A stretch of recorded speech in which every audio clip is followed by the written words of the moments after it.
महिना तूळ राशीसाठी एक वेगळ्या प्रकारे अनुकूल आहे. कारण राशी स्वामी शुक्र तूळ राशीमध्ये आहे. बुधाची त्याला चांगल्या प्रकारची साथ आहे.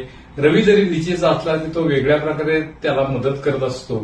तर अर्थातच त्यामुळे नोव्हेंबर महिना तूळ राशीसाठी राते सुहानी, बाते मस्तानी, मुलाकाते रुहानी, चाहते जिस्मानी आणि मोहब्बते सदियो पुरानी अशा प्रकारचा ठरणार आहे. तूळ राशी चतुर आणि हजरजबाबी रास आहे. गणेशोत्सवाच्या कार्यक्रमामध्ये खास पुरुषांसाठी एक प्रश्न विचारण्यात आला की पुरुषांना आपल्या बायकोऐवजी दुसऱ्यांच्या बायकांना पाहणं का आवडतं. अर्थात प्रश्न विचारणारा होता रसिला वृषभवाला. आता या प्रश्नाबरोबर संपूर्ण पुरुष वर्गामध्ये एकदम सन्नाटा पसरला. मिथुनवाला चावट, मेषवाला तिखट, वृश्चिकवाला खट, सिंहवाला महाखट उत्तर देणार. पण उत्तर कसं देणार, कारण बायको समोर, त्यावेळेस सगळ्यांची बोलती एकदम बंद.